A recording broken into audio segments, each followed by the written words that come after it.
velkomin samt tíminn. Takk fyrir að bjóða mér. Já, og við ætlum að ræða ADHD. Já. Það eitthvað sem ég hef verið sjálfur að glíma við, þannig að og þú væntanlega líka? Já, svolítið. Þá fæ maður smá áhuga á þessu. Þetta er mjög áhugavert, þetta er mótsagnakennt. Já, þarna fyrsta spurningin mín hvað er það sem skapar ADHD í okkur? Er það þessi hraði í samfélaginu eða er þetta genatengt eða er þetta þroski á heila? Þetta er það er svona svolítið umdeilt. Að þú veist, það er náttúrulega allir með ADHD í dag. En þannig að við getum með einkenni ADHD. Það er þessi hraði, hann getur skapað þessi einkenni. Okay. En ADHD er í rauninni svona einfaldasta útskýringin er að við fáum ekki nóg mikið dópamín. Við framleiðum minna dópamín en venjuleg manneskja. Þess vegna fáum við svona súper áhuga á einhverju og það kannski, þá gefur heilin okkur dópamín. Þess vegna bara fáum við svona maníu eða hyperfókus á okkur neitt hlut og við getum lært allt hann. Já. Það er til að þá fáum við þetta dópamín. Og þetta er ómeðvitað að gerast í heilanum á okkur, sko. En svo er einhver hluti sem við höfum ekki áhuga á, þá getum við ekki byrjað á honum. Nei. Það er til heilin á okkur veit að ég hef ekki gaman að þessu, þá fæ ég ekki dópamín. Já. Og hann er að spara dópamíni. Ok, og þetta er bara ADHD einkenni, venjulegt fólk glímir ekki við þetta. Venjulegt fólk glímir ekki við þetta. Nei, það er kannski á svona erfitt með að byrja svona, ég rumpist af, að meðan við erum ekki að berjast við það. Þetta tekið okkur marga mánuði stundum að gera hluti sem tekur 5 mínútur. Þetta skýrir samt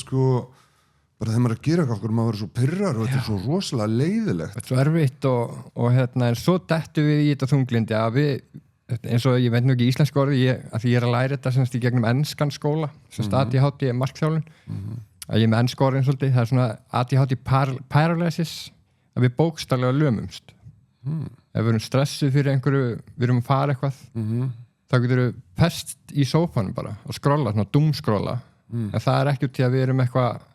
að forðast eitthvað, heldur bara heilin okkur er þannig að hann kemur okkur ekki í gang. Kemur okkur ekki í stað. Og þá byrjar þessi vítarhingur og við fyrir að herðu, þú átti að vera parin á þennan fund, þú átti að vera búin að þessu. Byrjum að rífa okkur niður. Og dettum við inn á vítarhing. Þá verður þetta erfur.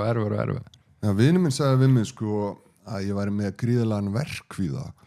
Er þetta ekki svipaður hlutur? Þetta er mjög svipað. Þetta er bara svona verkkvíði. Já, þá er maður að spurja fólk hvernig þegar þú ert að fara að gera eitthvað eftir 10 daga, hugsaður það hverjum einasta degi allan daginn og það er allir bara nei, og ég er bara nýbyrjar að rannsaka þetta. Þannig að venjulegt fólk virðist ekki fungera svona. Þannig að við erum bara síðan, þegar kemur að þessu, þá erum við bara orðin andlega uppgjöfin. Bara að því við erum búin að hugsa þetta og fara að gera eitthvað verk sem þú ert búin að hugsa í 10 daga í hausnum með þér. Það er það leiðilegsta sem við getum mögulega gert, Það er bara góð þegar það kemur að því og þá sleppir ég bara. Þá sleppir ég bara. Og sama líka, ég er ekki alveg, ég er ennþá að læra þessa fræði, alltaf meira og meira. En það er líka þetta, þegar við kannski ákveðum að vaska upp, svo kemur konun okkar, það er alltaf að vaska upp. Þá kemur við erum ákveðum svona mótróða þrjóskuröskun, bara ekki séns. Nei. Að ef einhver segir okkur gera eitthvað, þá erum við ekki tilbúin að gera. Akkur er það? Ég á eftir að skoða þetta eins betur. Þetta er mjög áhugavert, en þetta er læknisfræðilega svona. Já, það er alveg búið að rannsaka þetta er bara svona þessi mótróða þrjóskuröskun. En hún er ekki, þú getur verið með mótróða þrjóskuröskun og það er miklu dýpra meira en í ADHD að við eigum erfitt með að fá skipanis. En við viljum samt fá skipanis. Þess að segja ADHD er mjög mótsagnarkennt. Þess að við veist, sjálfstraust okkar er líka oft mjög lélegt og því við heyrum svo oft hann er bara svo latur, hann getur þetta alveg. Ég heyri það sem barn. Skóla. Já, okkar kynslóð svolítið. Ég held að þetta sé að breytast. Þetta er að breytast svolítið núna, en samt ekki. Börn með ADHD er ekki að fá þann skilning sem þau þurfa, því að þau þurfa bara einstaklings. Eins og einhver með ADHD hefur áhuga á bílum, þá myndir kenna honum starffræði með því að tengja það við bíla. Þá fær hann áhuga á starffræðin. Þetta er mjög sniðugt, það sem þú varst að segja, að því að námið er bara jafnt gildir yfir alla, það er allir í sama náminu en ég hef aldrei hugsað þetta svona þetta meikar svo mikið sens þá erum við að tappa inn á þetta hyperfókus að bara hann hefur áhugað þess en þannig þetta bara settir í tossabekk sem er auðvitað hræðilegt því að þá upplifir þessi barn á sért svolítið átkast þú ert ekki hluti af stemningunum og það er strax niðurbrot á þig þú þóttu sé verið að reyna að setja í sem kallað tossabekkurinn en bara til að veita þér aðstoð það það samt niðurbrot á sama tíma en síðan eða þú ert látið verið í bekknum þá áttu þetta erfiður með að fókusa heldur en hinn krakkan og þú tekur eftir því þannig að þér finnst þið vera svolítið ekki með bekknum heldur þar þannig að þetta mjög erfitt að díla við þetta Við erum oft mjög einmanna þó, þú veist eins og ég þekkir rosa mikið á fólki og á marga vini en þú veist, ég oft einmanna innan fullt af fólki þegar ég eins og þetta lýsa veist, við náum ekki ofta að því hausin okkar út allt og að hugsa fullt og við náum ekki alltaf þessari tengingu sko. Nei, ekki þessari mönnulegu tengingu Svo dettum við út úr samræðanum og þá erum við, þú veist, allt í einu hvað gerist? Og þá kemur þetta eins og varst segja, þú veist, ég bara heimskur? Já, það hræðilegt að því gamla þetta, það var þetta bara þannig það var okkar árgangi, það var bara þegar maður var krakki og einhver var með ADHD, það var ekki til neitt því þetta ADHD það var bara, hann bara trega á það óþekkt getur ekki sitt í kjörana með njálg með njálg en mér finnst það mjög áhugavert sem þú segir með námsefni eitthvað verið að innlega þetta í skóla eða verið að skoða þetta meikar svo mikið sens sem þú varst að segja Já, sko, ég náttúrulega þekki bara mína eigin reynslu og ég hef ekki verið að skoða þetta nákvæmlega í skólum en það sem ég að gera að læra ADHD markþjálfun og það sem ég stefnað í framtíðinni að vera með þjónustu fyrir 12-25 ára stráka Ég ætla bara að fókusa á stráka því að ég strákur og þekki það þannig og ADHD í konum miklu flóknara miklu flóknara Getur þú útskýrt eitthvað í svona stötu bræði munnuna? Það í rauninni, þú veist, við erum ofvirkari, við erum meira á ferðinni, það eru meira svona inn í sér og svona segja og þær lenda svo oft í því, sko, eins og eitt gott dæmi, það var kona sem var greind með áfallastreituröskun, en hún hafði aldrei lent í neinu. Þannig að byrja að dæla í hann alls konar lyfjum við þunglindu og áfallastreituröskun og þú veist, einhverju EDMR meðferð og eitthvað, en þú veist, koma góða heimil og aldrei orðið fyrir áföllum. Þessi stelpa lenti í vímuefnaneyslu svo fer hún í meðferð mann ekki hvað það var ekki stær í Bretlandi þá var einhver geðlæknir þar sem bara svona bítu og fór að skoða auðvitað lenti hún í áföllum eftir sérstaklega eftir neyslu svo fór hún að skoða þess æskuna hann bara hvar grunnurinn þetta er svona eitthvað rosa flott og djúp meðferð sko þannig að hann fer bara hvar grunnurinn hvar byrjar þetta þá fyrir hann sko þú byrjar ekki að lenda í áföllum fyrir að ert komin í neyslu það passar ekki alveg Svo tók hann af þessum lyfjum og gerði bara ADHD-test. Þegar þú ert með bullandi ADHD. Og ég þarf að muna nafni á þessari kona því ég alltaf vitni í þetta. En hún semst frægur innanhúsarkitekt í dag. Bara making millions, sko. Já. Það ekki líka mjög algengt að ADHD, fólk sem með það fer í svona skapandi greinar? Jó, það mjög mikið. Já, því að það getur einhvern veginn svona bara fókusa á næsta level. Já, við svona líka sjáum sko, eins og það, ég þarf að læra þetta kvót, eins og spot on sko með ADHD að fólk með ADHD ert með einhverja mynd sem að allir hafa séð og skilja, en svo kemur einstakling með ADHD, við sjáum strax myndina og skiljum hana strax, en við erum strax fann að sjá hana frá 360 sjáum miklu meira í myndinni og fugsum allt og við náum tengingum þess að margir, þú veist, eins og vísindamenn og frumkvöðlar þetta allt fólk bara með ADHD en því að við náum að hugsa út fyrir boxi sko. Ætlaði að vera í gegnum ef maður skoða mannkynssöguna þá verðist vera rosalega mikið af fólki sem skara fram úr alkoholistar það ekki á bara til að drekka niður ADHD ég held að ég var í fíkill í mörg ár væri bara dópisti og einmingi og eitthvað en svo semst ég var greindur 43 ára 45 ára dag 2 ár síðan að ég hef ekki fundið fyrir fík eftir ég fór að vinna í ADHD-inu mín þetta er svona þetta svo kallar self-meditate Já, sko, ég nú með þið á Facebook og bara ég sé bara munin þar á þessu 2 árum bara það bara rosalega skemmtilegt að fylgjast með það sem þú farin að skrifa núna og setja frá þér bara wow Ég hef testið þetta sko Já, ekki? Þetta er mjög gaman sko Líka svona fólk sem í kringum mig þú veist, ég fann að fá gamla vini tilbaka Já, ok Það alveg bara, það greinilega mikið sem búið að gerast eftir greininguna bara, og þú ná stjórnirnin á hugsuninni Já, og svo sko ég lendi í náttúrulega rosa áfalli fyrir 2 árum var bara í erfið sambandi og við bara bæði með ákveðna hluti sem vorum ekki, þú veist, ég með ógreint ADHD og var að vinna semst á vinnustað sem var mjög toxic og mikið bara óregla í gangi okay. og svona margt svo vinur minn keyrir út í sjó fyrir mig sjálfsmorð og þetta gerist allt einhvern veginn á 2-3 mánuðum og ég bara fæ taugafall okay. og var þarna með tölvufyrirtæki að reka 3 veitingastæði COVID þú veist, sambandi að brotna og við vorum að hætta saman þú veist, og vinur minn fyrir mig sjálfsmorð og svo annar vinur minn sem reynir að fremja sjálfsmorð, ég kem á honum bjarga lífinu hans og gerir þau mistök innan gæsalappa að segja fjölskyldunni hans frá því en það bara, ég hugsaði bara, herri, að barnið mitt myndi reyna að fremja sjálfsmorð, ég myndi vilja vita en þessi vinur minn verður brjálæður og alveg bara mikið læti í kringum þetta sko. Ég er bara versti maður í heimi og allt þetta einhvern veginn gerist á 2-3 mánuðum og svo var ég að byrja þetta ADHD og markþjálfa og þetta, ég gera svo mikið að ég bara brotna sko. Og þessi veitingastæði sem ég var að vinna fyrir á hausinn stuttu setna og eitthvað svona þá fór ég bara svolítið að vinna í sjálfum mér og þá var ég með þessa ADHD-greiningu ég bara fór bara að stúdera þetta en ástæðan fyrir að ég fór að læra markþjálfun og fór að stúdera þetta er svo að ég fór í greiningu borgaði 172.000 bara já, þú veist með greiningu, fór í 3 tíma og stuðningur sem ég fekk þú fær að biðlista til geðlæknis og það er fullt að lesefna á adhd.is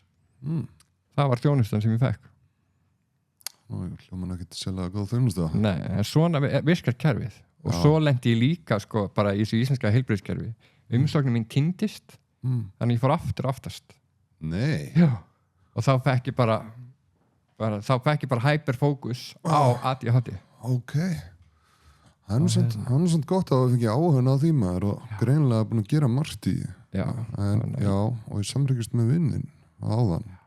og ég vona að hinn vinnuðin sé í lagi en þá daginn í dag Já, hann er í góðum málum í dag held ég Ok, gott að heyra En sko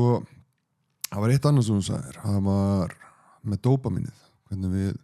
fáum ekki svona sama dópamínum nema við höfum áhuga á hlutunum Við erum alltaf að velta það sko Já, en ef þú ert á með ADHD er það ekki meir líkur á þessi þunglindur út af þessu Þunglindi tengist mjög ADHD flestir, bæði þunglindi og kvíði og það er einmitt til dæmis eins og ég var að tala um að við kannski gerum eitthvað mistök og þá og eins og vorum að ræða, sko, það byrja að ofhugsa það eða eins og þú veist að tala um við erum að fara að gera eitthvað eftir 10 daga fáum svona bara þráhyggju máli kallar þetta þráhyggju þráhyggjухugsun þetta er rosa lýjandi að vera stöðugt sko, fyrir utan það að við erum með 4-5 aðrar hugsanir í gangi það var til dæmis eins og ég fór til þess að sálfræðing sem ég fannst það magna 43 og hún bara, hvað er það margar raddir í hausnum ég bara basic eitthvað, svona 4-5 náttúrulega fyrir þetta hvað er að gera ok, þú veist að það er ekki eðlilegt þá var ég bara, ég held að allir væri með svona margar raddir í hausnum það minnum að það, ég var að spurða þessi sjálfur einu sinni það var ekki raddir en hvað ertu með marga persónuleika í hausnum að þér og ég segi bara, ég veit ekki en mér þykir ég væntu á alla Já, nákvæmlega þetta er ekkert þetta er ekki eðlilegt sko. Nei, það er magnað þegar maður byrjar að fatta það sko. En þá verður maður að reyna að setja þetta í sinn farveg en ertu á okkur lyfjum þá út af þessu? Þú ert að engu lyfjum? Ég er á móti læknalyfjum Minn maður Alveg bara mjög harður sem er svolítið mótsannkent að hafa verið einhver dópisti sko. Já, ég veit það En svo kemur með lækna þú veist, þetta er bara en svo skoða sko viðskiptahugmyndina bara basic Þetta er glötu viðskiptahugmynd að búa til eitthvað lyf sem læknaði en að búa til eitthvað lyf sem heldur á lífi þá ertu komið áskrifanda þannig að þú veist af hverju þetta er svona mín skoðan á læknalyfi Ég er alveg sammálaður þannig að ég meina þú ert með eitthvað í áskrift okkur viltu sleppa á áskriftinni þetta er og það er sko það er ótrúlegt að sjá hvað fólk trúir aldrei að mannlegt eðli getur verið svona ógeðslegt að græðki getur haldið þarna bara okkur að lækna fólk þegar ég get haft það í áskrift en staðrindin er að það er mun eðlilega að það gerist í okkar heimi það er mun færri sem vilja lækna þig og tapa peninginum það er bara græðki stjórnar öllu í dag það er bara þannig sko og síðan þótt að flestir vilja segja, já ég myndur nú aldrei hefða með þannig, þú ert komin á annar stað og þú var hann að velta svona miklu peningum, þá byrjar að afsaka bara ég ger það fyrir framtíð barnanna minna eða þú getur alltaf fundið ykkur ástæði til svo, þú veist, ef ég gerir þetta og gerir þetta einhver annars, þú veist, þessi gamla hugsun. Ég kannast til þá setningu, ég notaði hana lengi. Já, maður hefur heyrt hana og sagt hana á stundum. Já, en sko fyrir ekki? Já, bara eins og að þú veist spyrjum lífin. Já, ég ætla að það svolítið sem ég er svona að reyna að tala fyrir. Okay. Að þú veist, við sem erum með ADHD, þetta náttúrulega, þú veist, það sem ég er búin að læra á þessum mínu 2 ára ferli, að ég skoða bara mig, þú veist, að fullt af mistökum og ég var alveg komið illa fram með fólk.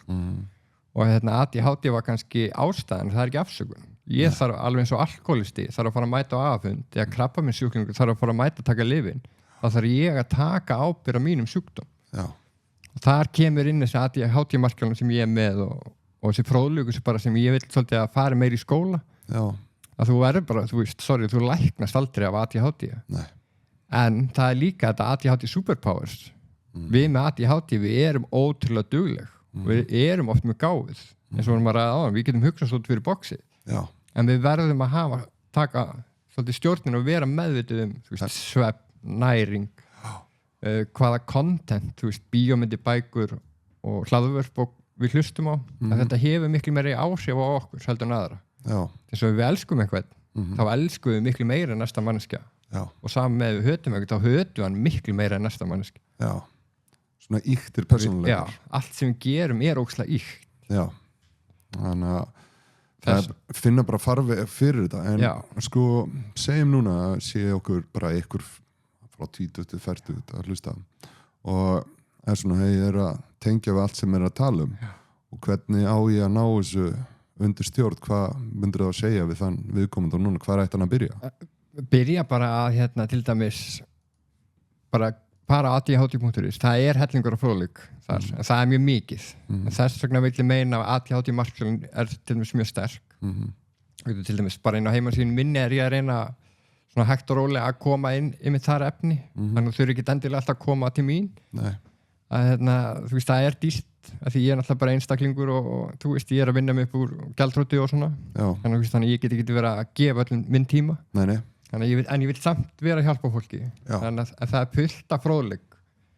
sem maður getur leitað í og bara byrja að kynna sér þetta. Því þetta mjög áhugavert. Að bara hvernig hausinn á okkur virkar, sko. Hvað mikið af þessu mitt mótsagnakennd, sko.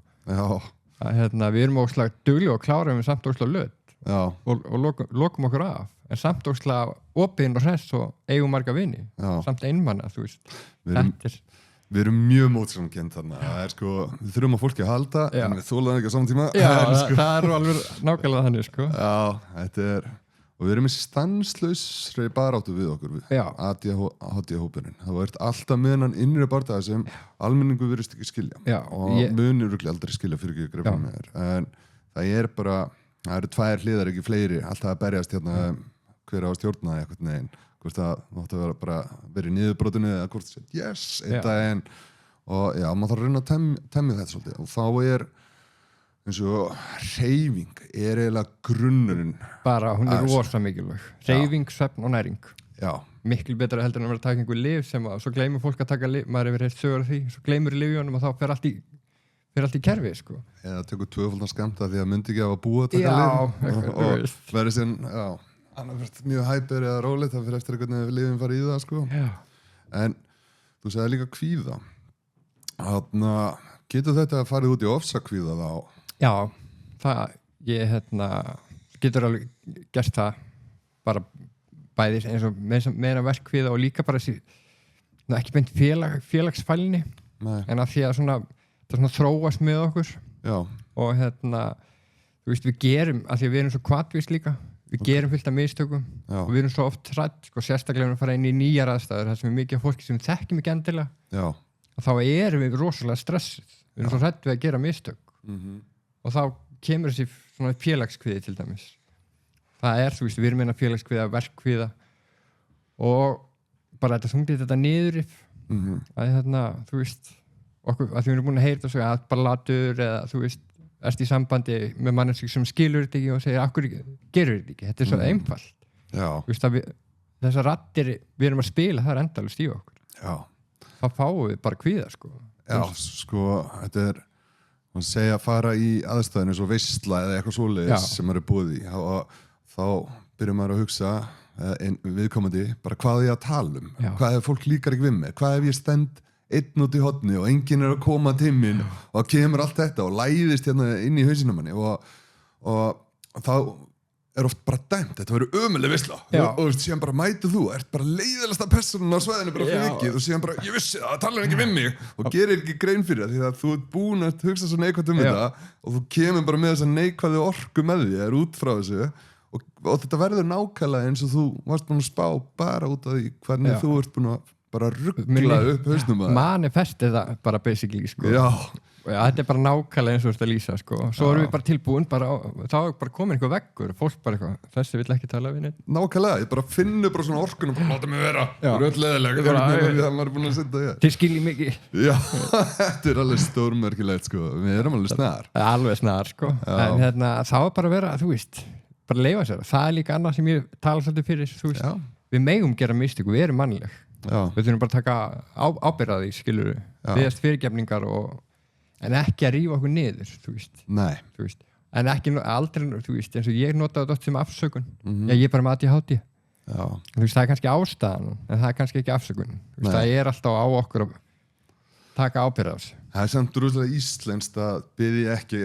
fyrirgeði, það er afsökunarbeðni það er ekki ADHD, það er bara við Íslendingar erum rosalega einar bara það þarf að laga það, við erum svo fyrir að fyrsta, við erum svo rosalega hrædd við að vera hallarsleg, ég held að það sé einn mesti ótti í Íslendingin, þess vegna erum við bara, hæ, ég ætla ekki að gera neitt öðruvísi og ég ætla bara að vera hér og mæti vinnuna og ekki tala um í þessu tón, hei, þú talar um hátt að geta einhver liti í áttina ég hef oft hugsað þetta sko. Við erum mjög sérst ímyndin okkar, það þarf að passa hana svo er fólk ekki eins og búið átt sjá hver ímyndin er nei, og bara slaka á eftir 200 ár, það mun engin mun eftir það er bara, hver mann eftir langafa sínum eða bara langafa ekki neitt, skilju, kannski afi ég mann eftir honum, en langafi ég sá hann á myndan en þetta skiptir ekki máli, verður bara góður svo þér líður vel, að því að ef þú ert skítæll þá líður þetta illa og það kemur fyrir alla, ekki bara ADHD við erum öll skítællar og það er einmitt að læra að biðja afsökunar því að þú frelsa líka sjálfa og líka bara fyrirgefa þú ert ekki endilega að fyrirgefa öðrum endilega fyrir hann, heldur bara sjálfa þig það er sem ég búin að reyna að segja eins og Búdda sagði sko, að ef þú ætlar að brenna eitthvað með kolum það er þú sem brennur þig þegar þú heldur á þig svo þetta kolin lenda hinnum að sínum það er orðin köld það er sama með ég hef ekki heyrt þetta þetta er mjög skemmt, ég mani, þetta er svona saga ég elska allt svona sko. þetta er svo spot on þú ert reyður með kolin helvítið sannskon þegar hendi þannig bara fyrir til hinn manneskan bara hvað ertu að gera hérna? Og þú einhvern veginn hérna getur ekki haldið á neinu í viku orðin skaðbrendur, þetta er mörg ára einhver reyði en ég er svo sammálaður hérna og þetta vanta, það var nú eitt tekin að lífinu hérna ég ætla nú að fara að valega það er einn annar sem var í þættu daginn en við skulum ekki tala mikið feminista hann lesa út í það en þetta er svo orðið svo afbaka orðu líka feminista það er bara hvað þýðir það í dag sko. En sko hann kom með þetta hann var mann ekki held að hann hafi verið lögfræðingur eða eitthvað og kom í blaðinu að bara tilgangurinn er að stundum það maður bara fyrirgefa og það hann bara tekinn að líf býttu nú við mannstu eftir þessu ég var að þetta er ekkert svolítið þetta er mestalagi 2 ár heldur en sko, hann kemur hérna og segir bara sko, stundum fyrir sjálfan sig þá maður fyrir bara nákvæmlega sem verður að gera og þá bara komu, það var rosalegt hvað hann tekinn að lífi fyrir að segja þetta en þetta er alveg staðurinn sko, það er stundum, þú veist, ég persónulega frá minnu upplifun, ég lendi í alls konar áfyllum og ég þurfti bara að sleppa þeim og hvernig get ég gert það? Bara með að fyrirgefa manneskinni það eru 2 manneskjur sem ég er ekki ennþá búin að ná að fyrirgefa það er alltaf eitthvað svona sem maður sumt er bara erfitt að fyrirgefa en maður þarf svona stundum að sleppa að láta það ekki eiga sig sko. Nei, það er bara ég ætla nú ekki að segja ástæðunar hér sko, en ég held að mér langar líka ekki að sleppa það því að sko, ef það kemur eitthvað segjum þetta farið þetta podcast farið eitthvað á flug þá kemur kannski í daginn að ég var hérna í podcastinu Landi mann þá verður það annarkvor þessar manna það er bara áskali kannski segja ástæðan að okkur ég gerði það en Það er bara bara maður getur ekki sleppt sér. Nei, sumt er alveg ófyrirgefanlegt sko. Það er svolítið þannig sko. En það er svona En flest verður þetta er góð leið sem þú sagðir að því að sko ef þú ert reiður og sérstaklega þú keyrir reiðinni og ert bara eins og margir gera þeir eru bara í ræktinni og síðan bara blessaðir og eru mjög ákveðnir og þeir eru alltaf svona og þú fattar ekki svo reiður og þú heldur að þau séu einbettir en þeir eru bara að keyra eldi sem er inn í sér og síðan faraðir gerum þetta og eru duglegir en það er ekkit pláss fyrir aðra tilfinningar ekki neitt og síðan byrja reiðin að ala sér öfund og biturleika og allt í einu verður þú bara ég var að köpa með bíl og þú getur ekki hrósa honum einu sinni því þú ert honum svo reiður Já, getur ekki samgleðst með manneskinni og svo bara þegar þú ert svona reiður þá ferð þú alveg að skaða aðra kringu þig Kemur alltaf því bara ómeðvitað þú veist hvort það sé í orðum eða bara með ofbeldi þess vegna og það er bara því að það er einhver reiði þannig að því reið tilfinningar þurfa alltaf að koma út sko. Já, verða að gera eins og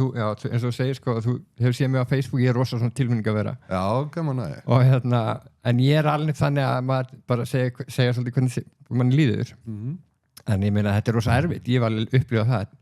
fólk á rosa erfitt með stundum að eiga samskipt við mig það kynnist mér svona, þá ég get mér næmur á tilfinninga fólks og þá kemur svolítið þessi markþjálfi í mér sko bara svona ræðum þetta bara af hverju líður illa bara þetta bara ótrúlegasta fólk sem bara bara fyrir hörmastundan þú sumir þekkja bara gleði og reiði en tilfinningaskalinn er svo miklu stærri hann það og þetta er það sem ég var að segja áðan við Íslendingarnir, við eigum svo erfitt með þetta því að við erum alltaf svo hræddir að vera hallarslega ég held að það haldi svona á okkur allavega þegar ég var að ferðast með Evrópu og tók ég eftir í að Evrópa er alls ekki svona þeir eru bara ljósar á undan okkur en sér kom maður aftur hérna heim og þá bara hei, ég elska þig og hvað sagður en mér finnst gaman að segja að því að þú veist, en ég held líka bara að við erum það óþróska bara sagðast hann elska mig, hvað, vill hann sofa hjá mér ég veit ekki hvernig ég höndla þetta það er skotin í mér svona, þetta er svo nýtt fyrir okkur en þetta er svo miklu betri, það er miklu betri að segja bara herri Steini ég elska þig og heyra tilbaka ég elska þig líka það líður manni betur einhvern veginn í sér og bara orkan sem kemur þannig að milli það er þægilegt, en sko einhvern veginn þá er bara rosalega stutt komin einstaklega, þetta er rosalega gay eða eitthvað svona nei, þetta er ekki gay en þú gætir verið eitthvað gay fyrst þú ferð þangað í haustnum ég er oft þannig sko, þeir sem eru mest svona með homofóbjur og svona ég held að það sé bara hrættið eitthvað í sér sko ég held það líka ég get alveg viðkynnt það, ég farið sleik við strák sko sem ég fyndi þá voru ég mitt einhverju gæjar svona að ég var að vinna sem barþjóðn og handþjóðn þetta voru svona einhverju bankakallar sko, jakkafata voru alltaf svona skjóta á hann það fór svo og hún var bara að fara að líða illa og alltaf þegar ég verið að vinna semst á veitingastöðum hafði reynd að passa upp á starfsfólkið því ég er yfirleitt vaktstjóri eða tek þátt í rekstrinum að eins og passa sérstaklega upp á stelpur og svona að þarna var hann bara svolítið að lendi þessu sem að bara alla stelpur á veitingastöðum lendi í svona bara áreiti og þá kom ég bara stóð við borðið og horfði bara á strákar þið eru bara skítrætti við litla homaningu sjáðu mig, svo tók ég hann og fór bara bullandi sleik þetta gerði ekki neitt fyrir mig því ég veit ég er straight og það bara, þeir mistu andlitið og þeir voru bara en hvernig var hingarinn? Ég meina þetta var þannig að áritið af þér já, við vorum mjög góði vinir sko. En hann fattaði hvað ég var að gera sko. Ég skilði og en þú veist hann var alveg sáttu við þetta það var bara svo að fylgja í sögun þetta var svona, ég greip hann bara nei, við vorum mjög miklu vinir sko, og hann þekkti mig og hann vissi nákvæmlega hvað ég var að gera bara leiði svona koma að hann og sko, þá vissi hann bara nei ég er svona þessi kvatvísi ég bara sá, ég ætla bara og því að rakka þá niður fyrir framan einhverja stelpur það var einhverja stelpur þegar voru bara að sína sig örglega fyrir þeim sko stelpurna bara stóð allir upp á klöppu sko segir eins og þetta er bara því ég er ekki samkynniður þá er þetta ekki að trufla mig nei, það er svolítið skemmtilegt svona við kallmenni þú komst inn á eitt áreiti sem konu verða fyrir við kallmenn gerum okkur oftast enga veginn grein fyrir þessu það er bara enga veginn það er rosalegt að vera kona og vera falleg kona, sérstaklega bara gullfalleg kona, það er bara ruggleysi, það er að díla við. Já, bara ekkert endilega gullfalleg sko, maður sér þetta, ég er búin að vinna svo mikið í veitingabransanum, þar sér maður þetta svo rosalega. Best, já. Það er rosalega stund, maður er stund bara, menn með konurna við hliðina sér, þeir eru samt að klípa í rassa. Já, það er alveg, þú veist, ég var að vinna í dýraveislu svolítið og þá fattaði maður þetta það sá maður þetta svolítið sá maður þetta svolítið mikið sko og sem mamma líka bara djamminu mikið sko og það var og sá bara, það eru ógeðslega menn að núti ógeðslega sko en sko, og við kennum það alveg en það er líka fullt af góðum mönnum að núti það er alveg málið sko, þeir eru miklu meiri hluta það er líka eitt sem að ég hef oft sagt sko, en þú veist svolítið komnir í þetta, en það er þú veist, konur á móti köllum við þurfum að hætta þessum samtölum og fara bara að tala toxic hegðun algjörlega veist, það er alveg til slæmar stelpur líka að nú er að ég datt út hvað var hitt pointið toxic hegðun að standa saman bara og veist gott fólk að móti fá þetta, bara hægt að vera að fá þetta en það var pointið sko við góðu strákanir þú veist, góðir strákar eru miklu meiri hluta þú sér það, þessi eini fáiði sem er að klípa stelpur í rassinn á djamminu þú veist, þú eru örugglega tekið eftir sem dýravörur þessi eini fáiði hann áreitir 20 stelpur og fer síðan á næsta stað áreitir aðra 20 alveg sko það var 40 stelpur búin að vera áreitar en það er talað bara það var einhver gaur, það er ekki sami gaurinn þú veist, þetta er ekki 40 gæjar að áreita 40 stelpur, þetta er bara þessi einu, tveir alveg merkilegt og þetta er svo rétt hjá þér og það voru eftir strákar í hópnum sem bara svona, ég hætti kannski að fara að hefða með svona en bara samt gátu ekki, af því að þessi strákar sem voru svona ógeðslegir, þeir höstluðu líka alltaf á endan, það er svona var þeim veluna fyrir hegðun sína, þeir funduðu alltaf stelpu sem fell fyrir þessu ógeðslegri hegðun þannig að þegar næstu helgi þá fara þær út að hefða sér aftur svona viðbjóðslega þá getur alveg enda á einhverjum brjálæðingi og óvart klipp í rassinn á kæristuna hans það var eitt sem er náskildur mér hann var með gullfallari konu og það var bara bústalega gripið í hann og toga hann í burtu frá okkur sko við þurftum bara oft að fara bara og ég hef alveg verið í kringum þetta mitt líka rosalegt til þess að ég reyna að ég fleiri vinkonur en vini ég er svona friendzone gæi sko, ég hef alltaf verið í löngum sambandi og ég er bara mjög vandræðilegur að reyna við þannig ég er ekkert að reyna við stelpur sko, ég kann það ekki þannig ég ára svo mikið af vinkonum það er alveg, þú veist, söguna sem maður er stundum að heyra það bara þetta er truflað sko það er eins og ég veit eina stelpu sem að ætla ekki að segja hver hún er en það var eitthvað að vera að tala um það í fjölmiðlum að hún væri einhleyp og þetta einhverja mynd sko að þessi dating heimur er enn og ekki alveg að virka hún er búin að fá yfir 30-40 skilaboð frá bara random köllum ég sá þú varst að leita einhvern og bara svona þú veist, eins og þetta dick pics og þetta maður er svona bara, þú veist, ég hef verið að sjá svona samfélagsmiðla fyrir tónlistakonur og bara konur kona sem er hvað var hún að selja? Hún var að selja bara einhver hárfur, ég man það ekki einu sinni það var svona stutt en hún var alltaf með myndir að sér á vinkonum sinni þú veist, og ég var að fá dick pics, þú veist, ég var svona bara, þú veist hún var ekkert að sjá markasetninguna ég var bara með Instagram ég var bara eitthvað, sendi mynd að mér gerðu grein fyrir því að þú ert að tala um gaur þannig að ég var bara þetta bara eitthvað fyrirtæki þannig getur ímyndað eitthvað sætt stelpa í bikini, þú veist á sínu persónulega hvað er hún að fá þetta var bara einhver svona hárleik mann einhver svona neglur eða svona hárleikingar það er hrikalegt sko, ég var að deyta einu mynd stelpu og fórum að spá í þessu af því að við erum ekkert að fá neitt svona mikið að skilabóðum alls ekki, bara ef einhver sko. Og ég fór að spyrja ég hafði heyrt að þessu, fór að spyrja þessu stelpu bara, er þetta svona hjá okkur, er það að fá bara svona random shit hérna og hún hélt því öllu á Facebook sko og sýndi mig bara og þá sá maður bara, ertu að fá bara allt þetta frá liðið sem það ekki og hún bara, þetta er bara það var svakalegt sko, þetta er svakalegt sko og subbulegt það sem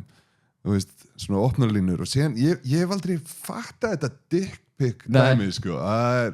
þetta er ég var að ræða þetta bara daginn, sko hvað er eitthvað stelpa sem fellur fyrir þessu? Alveg, potið ekki ég held ekki, ég þekki enga stelpu hún lítur á ansi suppulega hún lítur að vera, það er eitthvað það er, sko, en ég veit ekki, er þetta ekki bara í gamla dag, var alltaf þessi staðalímynd þarna gaurinn í frakkanum er þetta ekki eitthvað svoleiðis þetta er bara eitthvað síni þarf að vera skapur sko. það er til að tjattrúleit, mannst þetta því? Já það var bara svona, þessi fólk kom og ef það eitthvað að hlusta þá tjattrúldi basically þá varstu bara með mic og tölvu og síðan var eitthvað staður út í heim annar með mic og tölvu og myndaðil Já, myndavél. það þurfti að vera myndaðil og síðan íttur bara á next og þá kom alltaf svona skjár að fólki bara fóstu á næsta og þetta var bara eitthvað að runga sér ein persóna, hæ og þá töluðu saman síðan ætla að halda áfram að skoða hverjir hérna, eitthvað að runga sér þetta var ruggla já, þetta var ógeðslegt sko þetta, til dæmis sko, ég er alveg upp í kringum erotíku sko pappi náttúrulega gaf út Samúel og Bleitt og blátt og já, ok, þetta, legendir í blað sko breytti virkilega bara íslensku tímaritum eins og þau lágu sig ég vil meina það sko ég menn það voru góða greinarna og nakta konur það var bara allt sem kall maður þurfti það var bara forsíðin og svo 2 síður í blaðinu sko Samúel var meira þú veist eins og for him ekki síni eitthvað svona þú veist sæta stelpur en líka tækni áfengi já frábæra greinar af því að það var einhvern veginn svona frumkvöld og fór í greinar sem að önnu blöðu voru ekki að skrifa af því þetta var svona að borderline ég meina þú veist fyrst sem opinber aðli kom fram hérna Hörður Torfa viðtal homma á Íslandi það var Samúel já, ok, frábært af því að þorði engin annar að byrta nákvæmlega, þetta var sem aðeinslegt til Samúelblaði og þú veist líka hérna hvað hétt hópurinn það var að punktímbilum voru öll svona eitthvað svona semi-stripsjó eitthvað allir einhver punklæti panhópurinn eða eitthvað svona okay. það var mjög minnst, ég man ekki alveg en þetta var mjög djart pappi talaði við þetta fólk sko, sem að engin annar þorði og líka bara svona tók hlutina svolítið svona frá öðrum vingi en já þannig að þú veist ég er alveg fyrir þetta en þú veist þó hann stundum verið kallað Hugh Hefner Íslands en hérna ég er samt alveg fyrir það hann býr mikla virð pappi miklu rómantískan en mamma til dæmis ég læri alltaf ást og rómantík hjá pappa sko og til dæmis hérna allar konur sem hann hefur unnið með bera mikla virðingu fyrir honum frábært þannig að voru konur að senda þú veist það er maður komið myndatöku því hann þurfti ekki að leita endilega stelpum þú veist það er alveg að sína konu virðingu en samt að þú veist það er alltaf að vera sexual það er að vera perverst sko það er það sem ég er að segja ég held líka, ég skilji sko og ég held að þetta sé, við erum auðvitað lifum í samfélagi þar sem bara allir eru í kláminu á netinu í dag það er eins og heroin fyrir flesta sérstaklega kallmenn sko en konur eru líka komnar þarna og það er svona nekt þarf ekki að vera tengt kynlífi þú veist, það er og bara ef kallmaður horfir á konu eða játnvel annan kallmann hann þarf ekki að tengjast kynlífi það er bara eins og hvernig ég geta orðað þetta bara mannslíkaminn er bara það flottast sem skapað hefur verið þetta er svo bara mikil fegur þetta er bara eins og að horfa á bíl þú veist ekki að hugsa eitthvað kynferðislegt þetta er rosa fallegur bíl bara sjáðu hvernig það er búið til það er þetta að horfa þannig á mannslíkam og dást staðunum þannig en einhvern veginn ef þú segir þetta þessi mannskeiði er falleg þá þarf alltaf að fara með það í eitthvað kynferðislegt fara með eitthvað lengra sko það er sem munur á erotík og klámi hardcore klám, sko, það er ekkert að sama Nei, það var svolítið skemmtilegt samt með klámið að það var alltaf verið þetta myth að konur horfa ekki að klám og síðan öllu þarna hvað var þetta, ofbeldisklám og að kalla þannig, það eru svona eru að binda niður konur eða eitthvað svona og er eitthvað svona suppulegt og þannig að feministarnir ætla að tæta í allar stóru klámsíðunar sem eru með það sem flokkuðu undir ofbeldisklám og þá komu allar stóru vefsíðunar og sýndu hverjir í áskrift að þú þarfst að borga fyrir þetta sko og þetta voru allt kvenmanns kreditkort sem voru að opna aðgang að þessu ofbeldisklánum engin kallmenn eiginlega voru að fíla að horfa á þessa vitleysu þeir eru allir í einhverju tín eða eitthvað svoleið sko en konunar elskuðu þetta og þá stoppuðu feministarnir bara já, við skulum ekki ríða kjátt út á þessu lengur Þetta er áhugavert þetta sýndu bara, konur horfa á klám og það er horfa að ruglaðara klámheldur en kallmennin Já, blessar og svo líka eitt annað sem að örgla nú verður allt vitlaust kannski en þú veist, eins og ég segi, ég á fullt af vinkonum og ég meina það sem er, þú veist, toxic hegðun nú erum við bara að tala um toxic hegðun að ég var að tala um þetta í hlaðvarpi sem ég var daginn er að það er þessi keðjuverkun og það er bara einstaklingur segjum bara kona sem nauðgað og hún þá fyrir aftur inn í þessa reiði, hún uppfyllir reiði þannig að hún fyrir að koma fram með kallmenn bara að nýta sér það en hún targetar að þú veist vulnerable feimna stráka og bara fara út fullt af pening og kannast ekki við þetta, hefur ekki séð þetta og svo stelpur bara að fá allt sem það vilja fara fullt af svona litlum strákum fara síðan að sofa hjá einhvern töffara sko.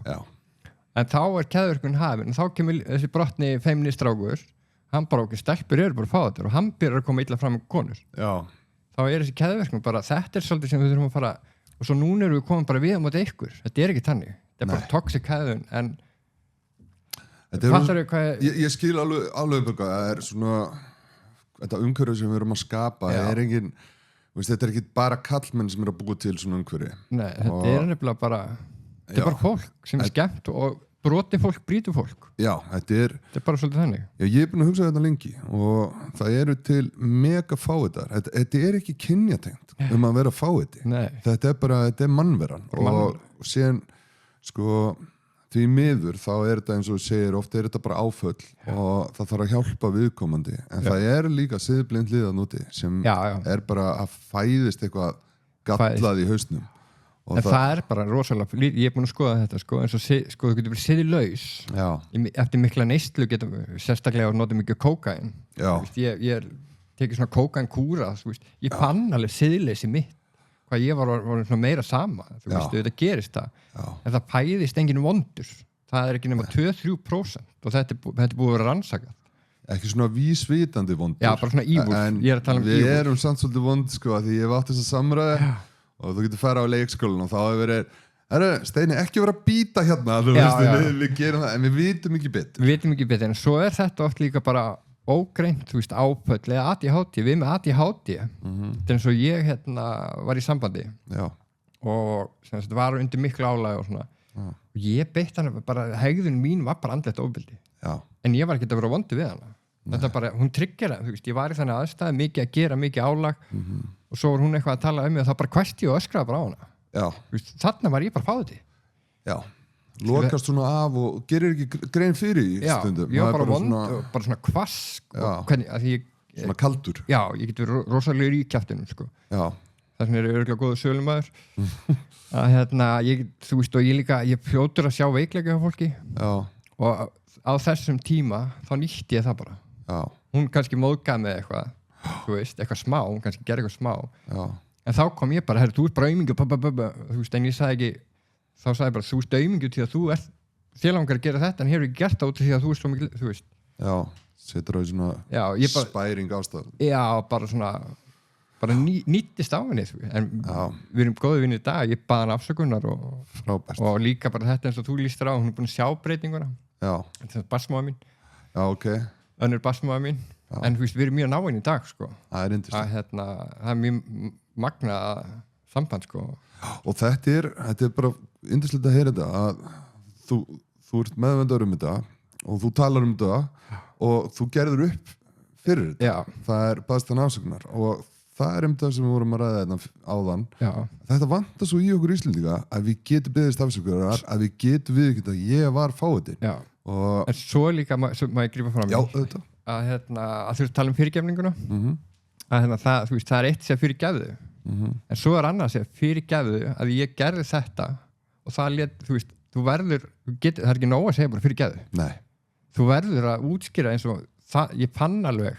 þú veist, ég bara eftir á því ég fór yfir samtalið, þú veist, ofugsunin það hefði ég átt að segja, þú veist, viðurkennt en ég fann mómentið þegar hún fyrirgaf mér að þess að hún hafi hugsað en það var bara þetta, ég alveg svolítið svona sko, með fyrirgefningu að þú segir ekki fyrirgefðu bara til að segja þú verður að finna ástæðan hvað gerði ég á hvernig leta hinni manneskunni líða og þú verður að biðjast afsökunar á hegðun þá heyri manneskan líka sko, að þú ert virkilega að meina í staðan fyrir að segja bara herru þetta daginn, sorry og síðan bara ok og fara að gera eitthvað kallmennskan sorry bónus þú veist, þetta er ekki fyrirgefning sko Sá gauður nú alveg hann er kross-þróskaðeftur sko fyrir ekki að ég noti orðið þróskaðeftur ég held að það sé ekki inn í dag en ég er svo gamall, ég er að vera 50 við erum orðin svo gamall þannig að ég ætla að fá að vera á gráðsæðinu þar en hvað heitir hann, Stein eða var hann ekki eitthvað svoleiðis Þorsteinn með þarna kallmennska.is hann rosalegt sko. Það bara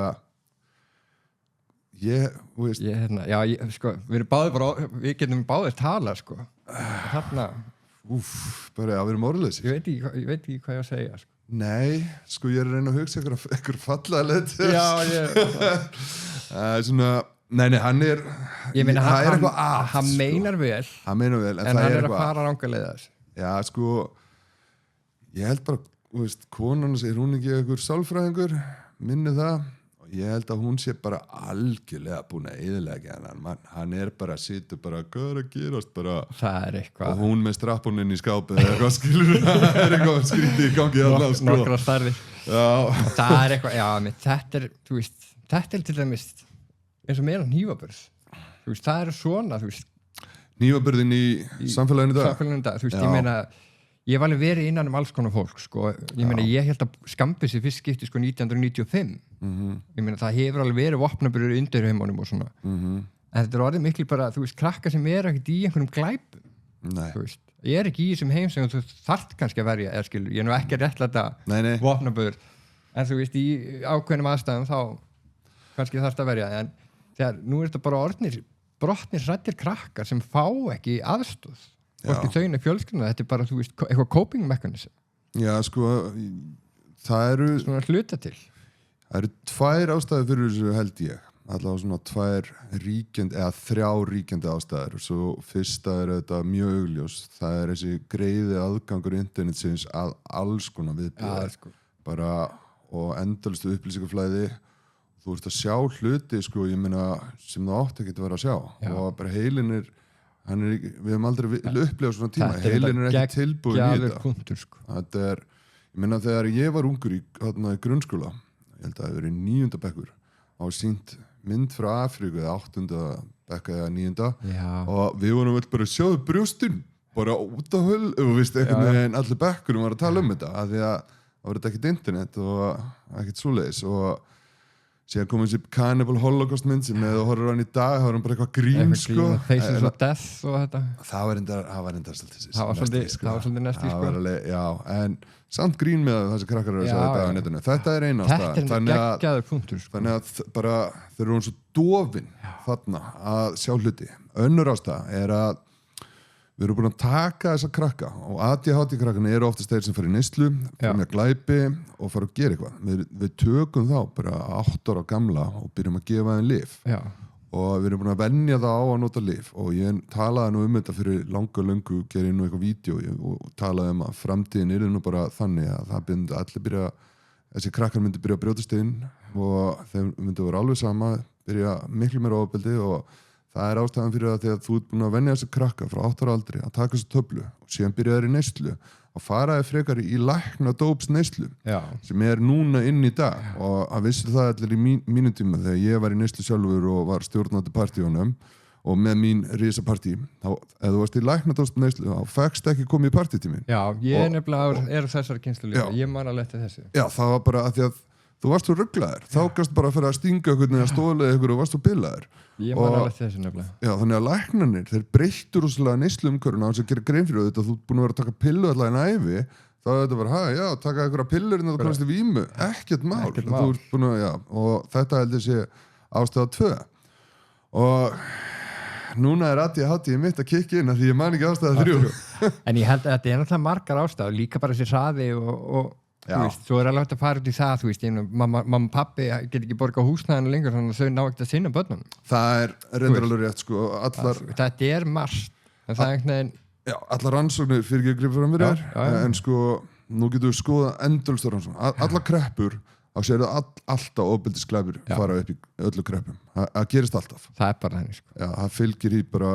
það verðist vera bara stress á heimilinu eins og þú veist segja bara stress og það smítast börnur auðvitað bara og eins og þú segir, ég meina börni mín vita miklu meir, kannski ég er nú ekki gott viðminni, ég er náttúrulega fjölmiðla alveg fyrir kringum fjölmiðla, þannig ég hef alltaf verið að skoða fjölmiðla, en ég meina vini mínir, ég gæti ekki tala við þá eitthvað sem ég las í fjölmiðlum þú veist, ég man eftir því en þú veist, krakkarnir mínir vita alveg miklu þú veist, hluti sem að 13-14 ára barn á ekkert að spá í sko þegar þau sjá eitthvað TikTok-vídeó eitthvað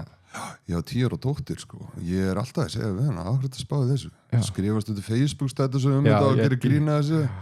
En stundum kom bara spurningar þarna. Ég held að hún sé nú líka mjög mikið hlugsur dóttir þín. Hún er mjög mikið. Statusuna stundum. Ég get hlegið með máttlega stundum. Hún er mjög skemmtileg. Skemmtileg tíma. Og líka bara þetta tíma, það var síðast í statusin, þá bara spurði mig, pabbi, ákveðu voru allir að gera grína Michael Jackson? Ég ekkert enn, já, því að hann var svartur maður og var að breyta sér í hvítan mann og hún bara, já, en ef hann var að gera það, má hann þá nota N-orðið? Það er bara, hvernig þetta er í huga að setja þetta í samhengi, hún setur allt svona skemmtilega upp, eitthvað, ég get alveg grenja á ladri, ég manu ekki allir hinn að statusina, þetta gleymist allt. En já, fólk verðist það mjög gaman að henni, hvernig það er. Já, skemmtilegi statusar sem þú setur. Þú ert náttúrulega sérstaklega skemmtilegur orðarhutinu líka, sko. Já, takk. En samt, já, svona einmitt. En þú veist, hvað okkur hún áttar að batna spáði þessu? Hún er bara búin að vera alveg bara svona sem hún var.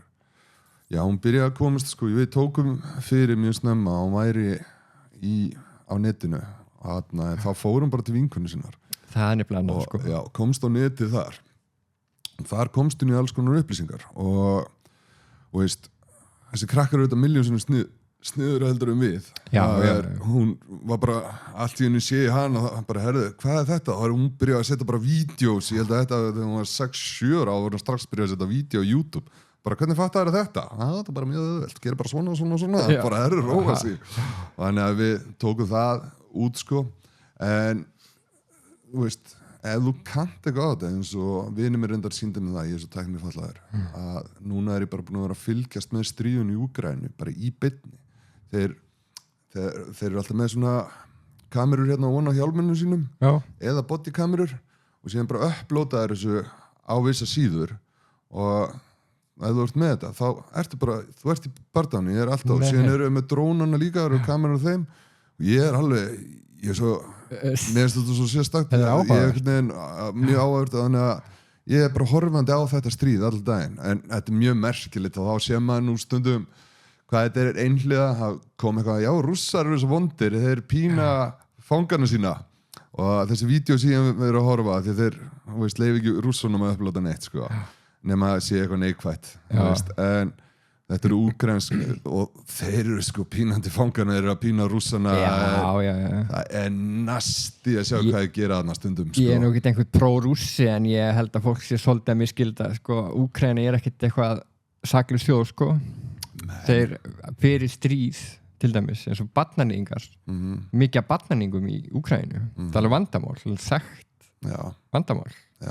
að mikið af barnaklómi kom frá Úkraínu Já, ok, ég vissi það ekki Það er nefnilega Og það er staðreynd? Það er staðreynd, sko. Ok, sko,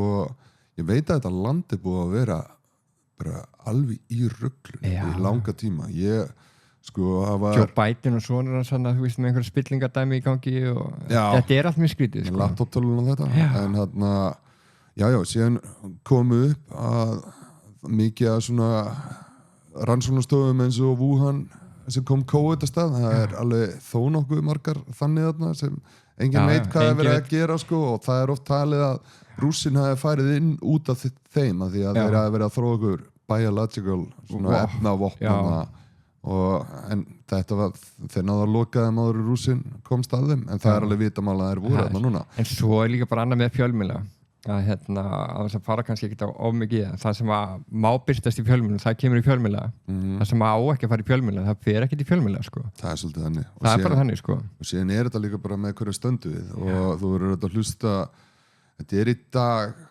hvað vill almenningurinn lesa þetta er svolítið mikið þannig á fjölmiðlum líka í staðinn að fara upp á sérstaklega eftir netið sko. Já, sérstaklega eftir netið sko. Þá komur svo mikið hraði Já, það er sko, og líka annars sem ég tók eftir í Úkraínu Vice, fréttastofan sem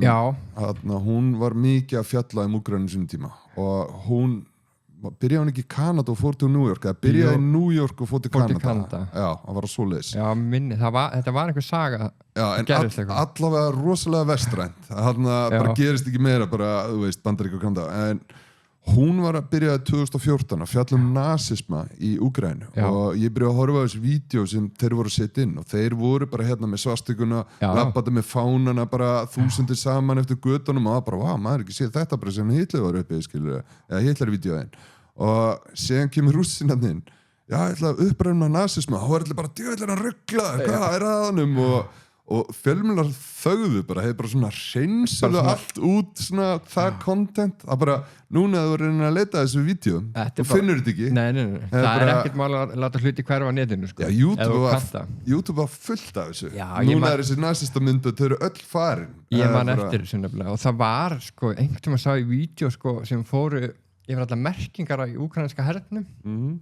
Það voru svona einhver svona yfirmannamerking, ég man ekki að því ég ekki brjálagan áhuga á þessu. Mér fannst samt merkilegt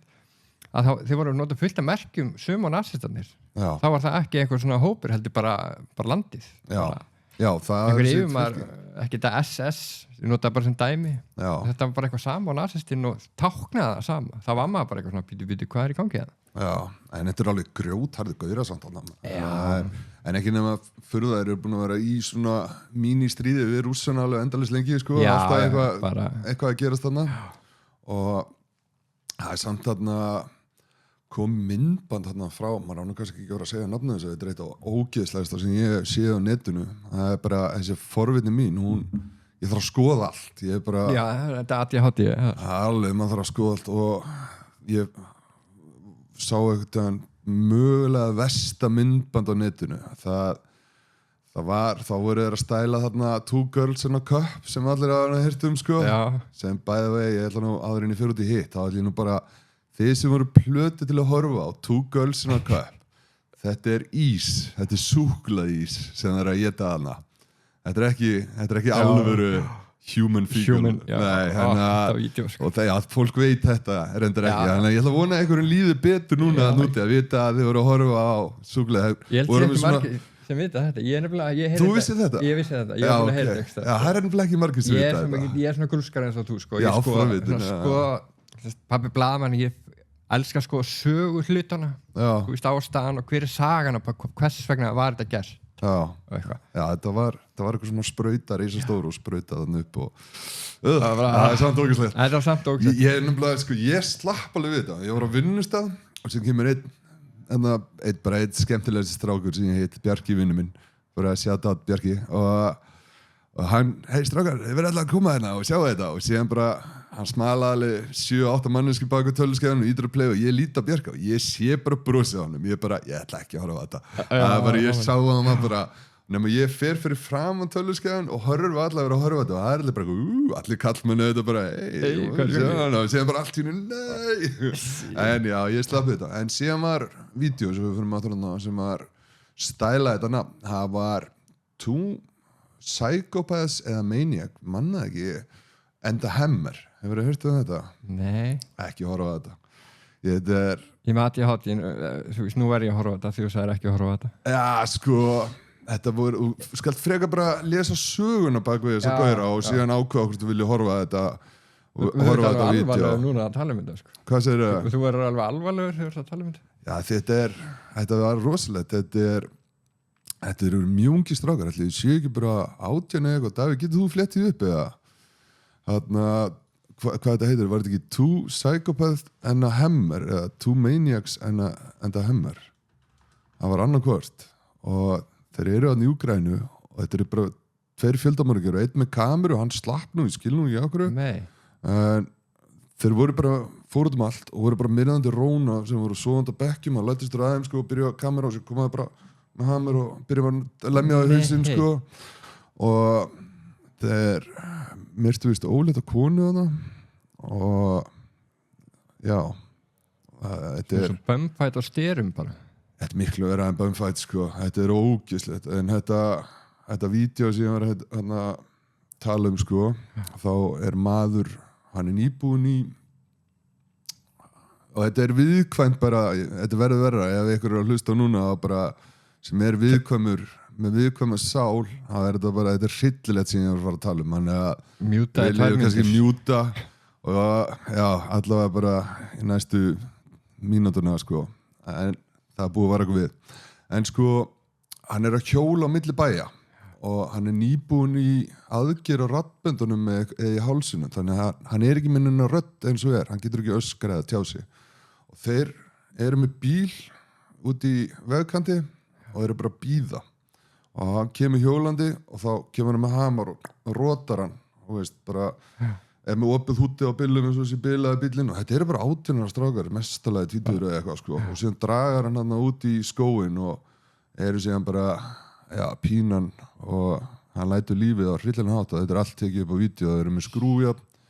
og nota það og þetta er bara ílska sko, þetta er ein mesta ílska sem ég séð það er sko ég mæli bara ekki horfa á þetta vídeo þegar ég vildi óska þetta var sagt við mig og ég verði að horfa á þetta vídeo fyrst að ég má ekki horfa á þetta og ef það er eitthvað sem situr í mér sem ég ekki að horfa á það er væntanlega þetta á Serbian film Sælis þetta er miljónsinnum verða en Serbian film er bara eitthvað kid stuff með þetta vídeo sko. Ekki horfa á þetta Nei, ég er góður Þeir voru 19 ára Voru 19 ára Já, báðir fæddir 88 sem 36 ára í dag 21 fórhaldalömb Spæði Wow 1 ár Á einu ári Já Það er rosalegt og þetta er bara, þau byrja að lesa hvernig þau voru að myrða fólkið þarna þetta er bara wow og ég átti að spæða, hvað eru í dag? Getur þau valla að fá svona menn veist, að því að Úkraínu núna er að gera, veist, það er aldrei fjallað þetta Rússland hérna er að leyfa öllum föngunum að koma í herinn Úkraína er líka búið að vera að gera þetta og Úkraína er búið að vera þeir eru búin að vera veist, drafta fólk eins og neyða fólk til að fara í herinu þetta veist, bara kallmaður þarna, það er bara rænt núna og sættir útu og henda á fremstu vílunu ekki fá þessir menn að fara í herin það? Veist, ég meina berjast í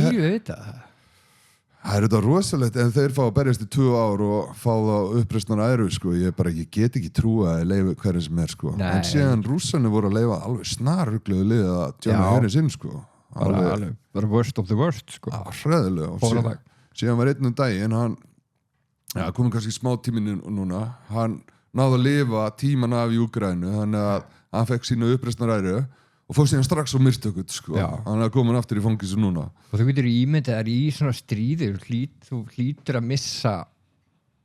eitthvað empathy og þú skemmist sko. hafi ekki séð myndirnar af ég bara séð þú seinni heimstyrjöld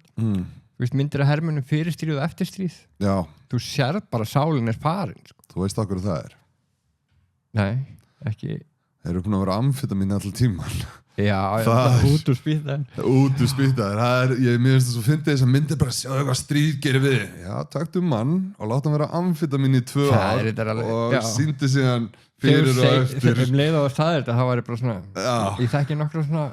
sem eru bara í amfetamín sko. þeir komið með sterkir þar inn með amfetamín í seinni heimsstyrjöldinni og eru mjög spýtaðir en ég meina hver sér að það sé ekki núna í gangi með þess alveg 100% sko. alveg bara ennþá betra stöð sko. alveg miklu betra og það er sko nema þarna var ekkert búið að gera þú vissir ekkert hvað svefnleysið þú vakir í 6 daga hvernig áhrif það hefur á þig þannig að þú varst píndur kannski í 6 daga núna í dag, ef það kemur þá þarfstu við vantilega að taka töflu og til að fókusa eða þú ert búin að vera nú er ég búin að vera þarna í sólræn nú tekið töfluna þarna varstu bara í seinni heimsstyrjöldinni þá varstu bara látið gera nú tekur þú bara 5 daga vakt hérna að gera svo vel bara 5 daga vakt gangið vel þeir keyrðu kannski miklu meira á þetta heldur en ég meina þeir eru búin að læra inn á þetta miklu betur í dag sko þannig að við hugsa betur því en svona talandum úr einu í annað sko, en samt í samingi við þetta að ef við getum líka að googla fyrir mig það var rosalega þegar ég sá þetta skoða fjöldaborðingja bara topp 10 þjóðir í heimi fjöldamorðingjar í hverju landi hvaða löndi eru með þú skoða bara efstu 3 bara top countries eða top serial killers var ekki Rússland á það? Rússland og þetta eru svona þessi helstu lönd sko, en þú sko tölunar ég manna ekki, sérðu ef að byrja bara neðist að öll áttu ekki mesta fjölda af per land sko og áttu að vera dokumentið, það er kannski ekki hendlað að maður vill Nei, þetta sem rannsókn sem var gerð en þetta sýnir líka bara einmitt Amerikaninn sko nei, ok, þetta er bara mitt, já okay, þetta er eins klika að ég mani þetta ekki alveg sko, Bandaríkjamenn 3690 það er í fyrsta sæti númer 2 Magna fjöldumorgum, erum við að tala um það? Já. Ok. Númer 2, Bretland 196 Wow. Rússland 164 Japan 138 Þetta er rosalegt Þetta eru staðfesta tölur Sko, ég er með kenningu á okkur Bandaríkin er svona klikkað. Ég vil samt koma með eitt í viðbóðina Já. Númer 15 Spán 28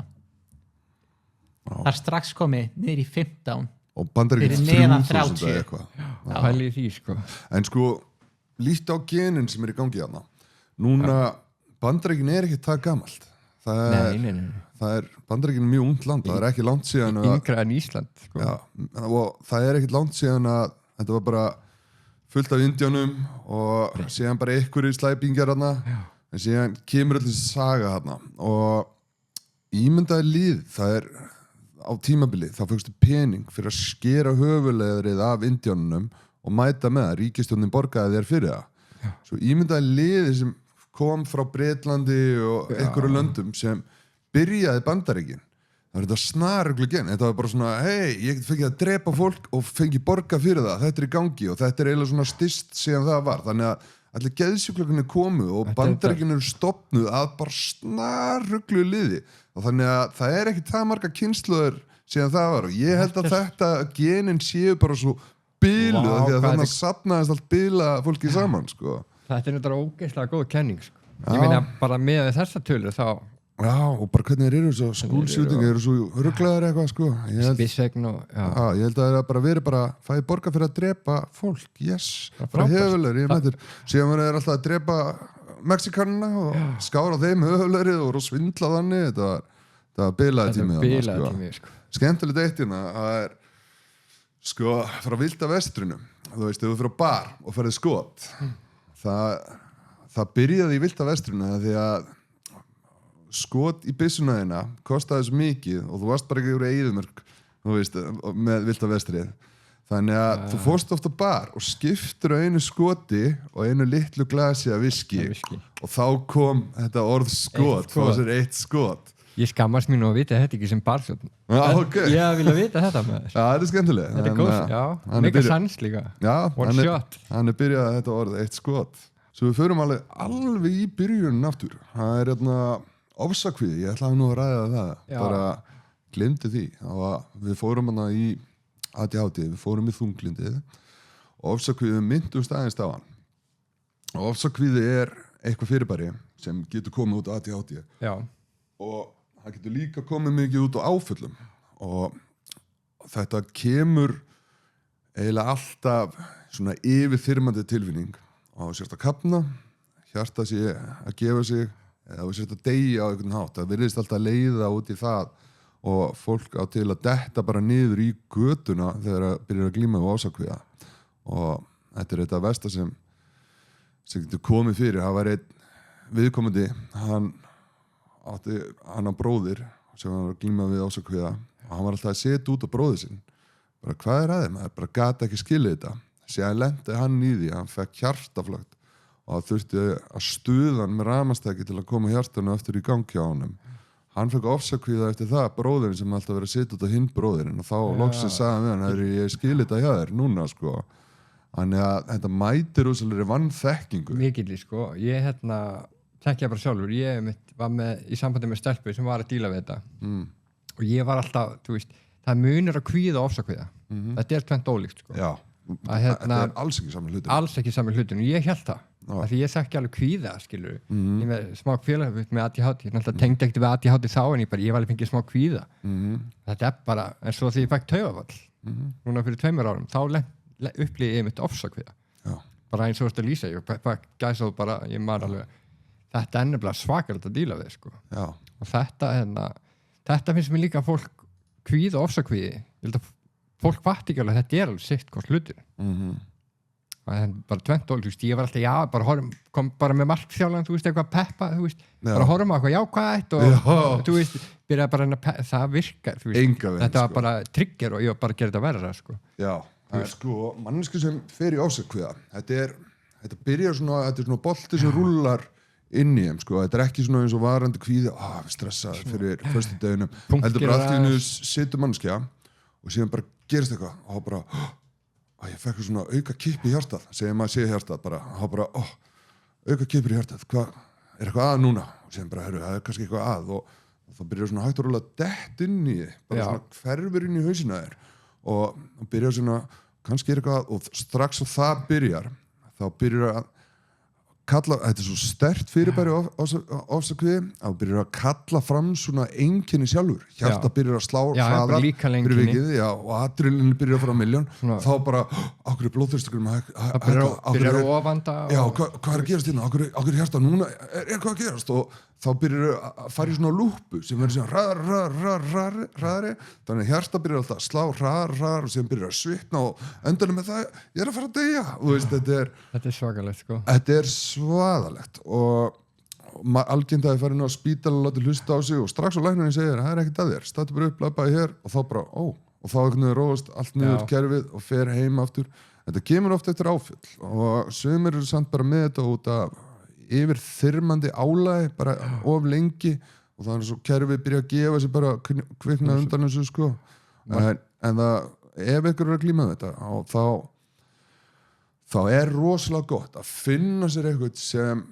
ef maður er það heppinn að finna einhvern annan sem er með ofsakviða og fá númerið og helst nokkra og þú ert að fara í kast byrja að tala það, bara herru ég gæti verið hérna eftir 10 mínútur eða 20 mínútur allt í bara, ég held að segja að deyja en ég veit að ég er að fara ég hef verið hérna milljónsinnum áður og það er gátt að tala um þetta því að þá róast ég niður það er eiginlega svona besta leiðin til að koma sér út úr þessu ef vera meðvitaður og sérst þá í kastið og segja einhvern frá því og segja hvernig kastið virkar og þá heyrir heilegin bara ég er að fara að rugla því sjálfum mér ég veit hvað ég er að gera sko. Þetta er ég vil að vita þannig fyrir 2 árum ég var bara heima og ég hef aldrei verið með eitthvað svona hvað maður segja, heilsukvíða eða eitthvað en þannig, ég hef alltaf hugsað, ég er mjög líkamlega, eða þú veist bara hugsaða sko til bara svona mind over matter dæmi, bara ég er mjög heilbrigður en þannig var ég var hjartafall bara hvað hérna og svo fekk ég einhver svona kippi það bara, ég fá flogaveiki það er bara líkaminn bara komin ég hef aldrei verið með flogaveiki eða neitt tengt, ég er allir bara hérna bara, ég er að fá flogakast ég bara kom svo mikið adrenalín líkaminn með þessu að bara, þú byrjar bara að vera svona einhvern veginn, þetta er mjög undarlegt og rosalegt að sjá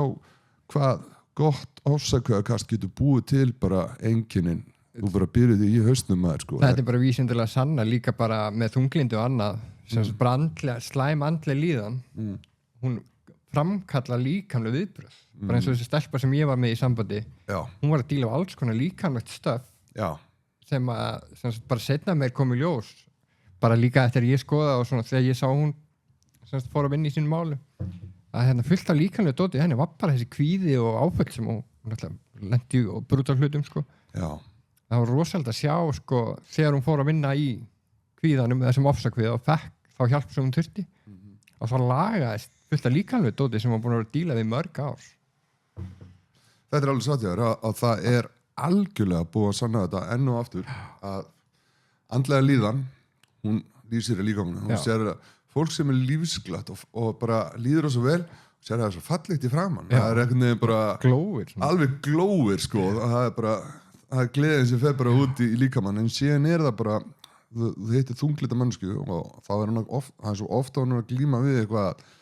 gikt eða eitthvað og maður ósælað þegar maður hugsa auðvitað er hún þunglit, hún er með gikt skilu en ofta er það bara öfugt, þú ert með gikt af því að þú ert þunglit það er nefnilega, ég held að megi skoða þetta betur sko algjörlega þá er búið að rannsaka þetta já, það er sko, það er búið að rannsaka þetta svona, en það er ekki alveg búið að koma þessu upplýsingum út í samfélagi nei, svona nörd eins og okkur kannski svona spáum í þessu já, svona forvitin en sko,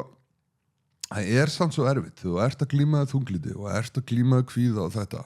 það er það bara Netflix eða tölvuleikur þegar að þú veist að besta sem þú getur gert er eins og hann, hvað heitir hann, Peter Johnson, neða, hvað heitir hann? Peter Jack, hann hérna Ég er sem lélegur á Jordan Peterson fyrir ekki, Peter Johnson þetta er ADHD fyrir að kíkja inn það er hann en eins og hann segir, að taka til heima á manni og fara í ræktina það er bara samt svo erfitt þú ert á vondu stað koma að því að þú heilin finnur alltaf afsökun til að gera það ekki þegar þú ert að glíma þarna og það er mjög erfitt að draga þannig mannski til að gera það er bara, hún vill ekki gera það þannig að en við þurfum að finna vandamál því að 20 mínútur þannig mannskei fyrir til læknis tala á henni 20 mínútur og hvað gerir læknirinn? Fáðu lyf ekki vera ræktina, ekki vera að gera þetta næring, þú veist næring skiptir máli, borður 3 stóra dag ég var að vinna með næringafræðing og það Betur Reynis sem mjög virt sko í þessu og hún einmitt gott dæmi og hún lendi hjól og stól einhverju, ég man ekki alveg alla söguna bara svona stuttumáli, hún bara nei og bara fór á stúdíu og hún var eitthvað að byrja að læra þetta en hún bara læknaði sig sjálf með mataræði læknaði henni bara eitthvað það er merkilegt hún bara nei, ég ætla að labba aftur ég ætla ekki að berjast en einhver 5 ár og bara tók mataræði sitt og rosalega saga sko. Þetta er það var líka þetta mændur, mettur og næring og placebo sko. Það er rosalegt hvað það getur gert sko. En þú verður bara að trúa það er það sem ég er líka svolítið að vinna með og ég er líka upplýðið sérstaklega eftir þetta taugafall að þess að segja, við erum með 2 stelpum sem vorum ógreint PTSD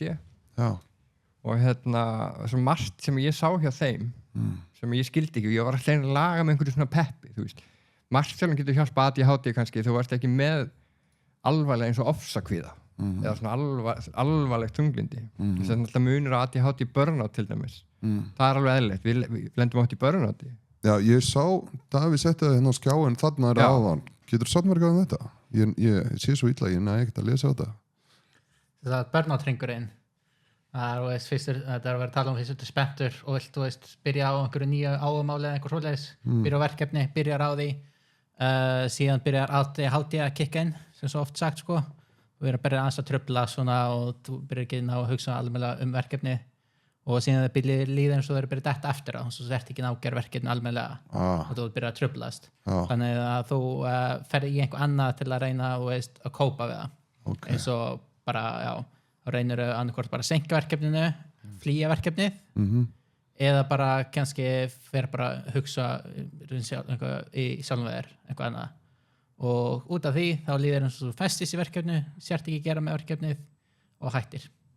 og síðan fer þetta bara hring og byrjar aftur á nýjum verkefni það kannast allir við þetta sem eru með ADHD alveg, þetta er eiginlega bara svona skólabóka ADHD þetta er ADHD svolítið hnótkur algjörlega en svo þegar ég fekk taugavandi þá fekk ég mitt burnout ég var að reyka 3 veitingastæði í COVID undir mjög dúbjus kringustæðum stofna tölvufyrirtæki, læra markþjálfun hætta með kæristinni, vinni með frumins þá fekk ég mitt að taugafall og þá kynntist þess eins og vorum að ræða það er munur á kvíða og ofsakvíða og allt þetta þá skildi ég, ég var alltaf bara komið með peppið það þurfi ekki pepp, það þurfi bara skilning og einhver til að vera hjá sér ég átti bara, maður þarf að vera með fólkinu í gegnum þetta ég ætlaði bara svona, bara breyttu hugafarinu það virkar alveg og ég trúi því svo mikið að þú ert það sem hugsar og allt þetta og en þegar þú díla með eins og áfallastreituröskun og ofsakvíða þá virkar þetta ekki þú þarf bara að vera með manneskunni og fara í gegnum þetta það er mjög erfitt að ofsakvíðin að takast á það er mikið stuðning við það og mikið skilning þess vegna ég er sko oftast eins og ég var að segja áðan að reyna að finna aðra sem hafa glímt við það og það vantar eiginlega eitthvað svona ofsakvíða fundið eitthvað á Íslandi þessi fólk getur komið saman og tala um þetta því að það er mjög erfitt fyrir mannesku sem er aldrei gengið í gegnum ofsakvíða að geta eitthvað skilið hvað ást að tala um ég held að sé ekki hægt það er svona benti ég mitt á það eftir að ég upplýði þetta þá var ég bara eitthvað, ég var bara stundum að gera verra fyrir þess með einhver svona peppi, startu bara upp og reyðum okkur og það er eitthvað sem það þarf ekki einu sem setti ég motivation speakers sem hjálpa mér komið svona og allt svoleiðis árið að gera allt ógeðslega aggressív sko, það eru bara verri og ég bara já, þetta frekar sko eins og þú verður bara manneski svo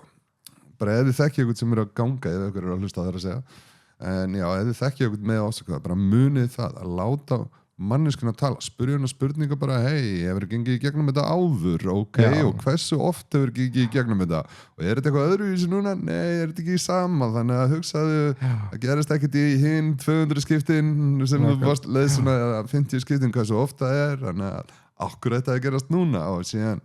og þú séðan þeir að byrja ég er að deyja, startu upp, labbaði þangað labbaði tilbaka, ok, manneska sem er að deyja getur ekki gert þetta, slaka þá þú veist, þetta er gera þetta rólega sko. já, gera þetta rólega og þú verður bara að spyrja spurninga og láta heilan vita hei, þetta hefur gerst svo ofta áður en best er að finna aðra personu sem er með ásakvíða og ef þú ert að fara í ásakvíðagast þá hringir í það manneski og bara hei, þetta er að gerast í 20. sinn ég veit að þetta er bara vitleysa ég veit að ég er að fara þanga ég veit að stressast, ég veit að ég er að búið til enginn í sjálfur þú ert bara að læra að tala um þetta þannig og þá talar þú út úr þessu mér finnst það geðveiku punktur sko. þetta er bara ógeðslega góð punktur virkar betur en lyf sko. ég hef hort á ásakvíða sjúklinga að fara á lyf það er ekki fallegt að sjá að það getur svo sterk lyf sem verður sett á sko, til að það fara ekki í svo aukaköst og langar þetta neysla og þannig geðlum það er hræðilegt sko. skemmir bara heilan í þessu fólki sko. og bara bræðir heilan sko. vinur minn, hann byrjaði á lyfi sem heitir Serosat og ég veit ekki hvort sé ennþá í gangi en þetta var svo sterkt lyf og hann misti bara hárið og spáði að vera svona og síðan hættur hann lyfinu og fekk hann hárið aftur og veist, bara þetta er að vera á svo sterku lyfi að það læti, þetta er geðlyf sem lætið missa hárið að þessu sterkt ég er rosa á móti lyfjum ekki það, einstaka tilfelli kannski þá er það eitthvað strím en ég vil, eins og þú veist að segja með hann ásakvíða við þurfum bara að fara að tala meira um hlutin og vera opinn og skilningsrík vera ekki svona dómur sko. Nei, það er bara ok, ég er með eitthvað geðræðan vandamál bara á aumingi og síðan er sama fólki sem er búin að vera að dæma svona sem lendir það í ykkur og þá bara, og síðan og þá að því að það er búin að vera að dæma og þá þorir það ekki að tala að það sé að lendi í þessu þetta er svona líka bara eins og þú varst að tala á hann ég held að þetta sé bara svolítið með ekki endilega Íslands kannski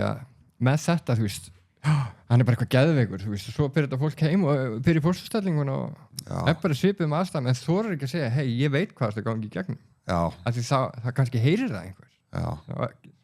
fattar mig, getur ekki verið til staða fyrir einhverja mannesku að þú er svo hrættur einhver heyri það fær eitthvað umtal á því sko. það er rosalega en við erum líka búin að vera svo lítið þjóðfélag það er alltaf að tala um það sko, svona smábæir það er allir að tala um alla sko. og við erum búin að vera svolítið þar og bara fyrir stuttu voru 240 bara í torgkorfum líka sko. og við höfum ekkert að gera annað fyrir internet heldur en að tala um hvort annað og við erum núna á svona við erum ekki orðin komin í þá stærð hérna á höfuðborgarsvæðinu það sem öllum er sama, við erum ennþá svolítið að tala um alla og allir vita hver hérna er þannig að það kemur að því að það nennum ekki að pæla í þessu en á móti kemur þetta og nú hugsa allir það verður frábært nei, þá eru mannslíf miklu vinna virði en það er nú reyndar að verða svolítið þannig við erum að verða allt og dofin hérna gegn mannslífum eins og sér að þú veist, við erum líka bara eins og segir að það er allir með ADHD í dag þú veist, við stökkum úr einu og öðru hérna sérstaklega þeir sem eru á netinu þú veist, bara, var eitthvað myrti hér og gleymið því eftir viku og síðan, ok, gerast þetta og sér núna að var